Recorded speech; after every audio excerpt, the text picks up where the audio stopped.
Hello বাচ্চারা, আজ আমরা শুনবো কালু কাক আর কাকুলির শাস্তি। শুরু করা যাক তাহলে। বড় গাছের একটি ডালে বাসার সামনে রাজু আর মিনু পাখি বসেছিল। মিনু পাখি বাসার সামনের দিকে তাকিয়ে তাকিয়ে খুব জোরে জোরে কাঁদতে থাকে।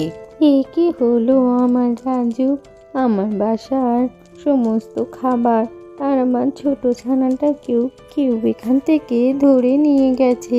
আমার ছোট ছানাটাকে ছাড়া আমি কিভাবে থাকবো? এটা তো তুমি ঠিকই বলেছ মিনু, কে আমাদের ছানাটাকে ধরে নিয়ে গেল? তুমি চিন্তা করো না, আমি আমাদের ছানাকে ঠিকই খুঁজে আনবো। তুমি কেঁদো না মিনু, ঠিকই আমাদের ছানা পাওয়া যাবে। যখন তারা এসব কথা বলে তখনই সেখানে লাল টুনি পাখি এসে হাজির হয়। কি হয়েছে রাজু আর মিনু, তোমাদের এরকম উদাসভাবে বসে আছো কেন?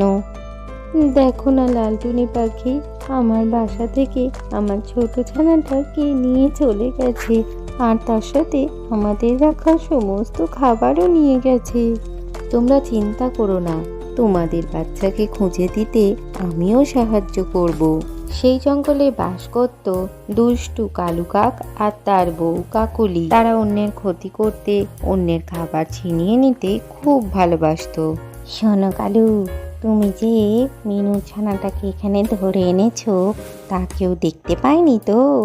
আরে না না, কে দেখতে পাবে? ওরা খাবারের জোগাড় করতে গেছিল আর আমি ছানাটাকে নিয়ে এসেছি, সঙ্গে ওদের রাখা খাবারও এনেছি। এবার দেখো কিভাবে ওদের থেকে খাবারের জোগাড় করি। এদিকে মিনুর ছানাটাকে খুঁজতে তারা তিনজনে মিলে বেরিয়ে পড়ে।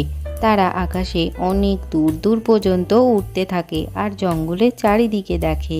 এইভাবে দেখতে দেখতে তারা কাকুলি আর কালু কাকের কাছে পৌঁছে যায়। কালু কাক, কাকুলি, তোমরা কি আমার ছোট ছানাটাকে কোথাও দেখেছো? হ্যাঁ মিনু, তোমার ছোট ছানাটাকে আমি ওই দুষ্টু চিলকে নিয়ে যেতে দেখেছি।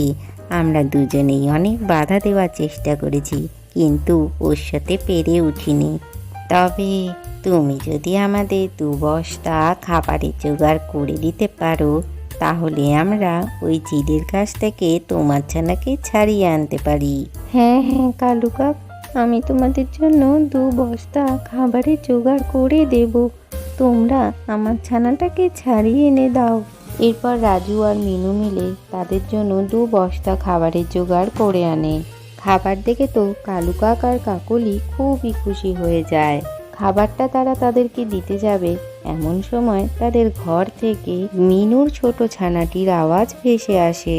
বাকি পাখিরা তখন সব কিছুই বুঝে যায় আর সাথে সাথেই কালু কাক আর কাকুলিকে লাঠি দিয়ে মারতে শুরু করে। এরপর তারা এক এক করে সবাই মিলে কালু কাক আর কাকুলির ঘরের ভেতরে ঢুকে পড়ে আর গিয়ে দেখে সেখানেই তাদের ছোট ছানাটি রয়েছে। মা, এরা আমাকে জোর করে ধরে রেখেছে, আমাকে এখান থেকে নিয়ে চলো। হ্যাঁ আমার ছানা, তুমি কিচ্ছু চিন্তা করো না, আমরা তোমাকে বাসায় ফিরিয়ে নিয়ে যেতেই এসেছি, চলো তুমি আমাদের সাথে। আজকের গল্পটি থেকে কি শিখলে বাচ্চারা? অন্যের ক্ষতি করলে নিজেরও ক্ষতি হয়। ভিডিওটি ভালো লাগলে চ্যানেলটিকে লাইক ও শেয়ার করে সাবস্ক্রাইব করে দিও।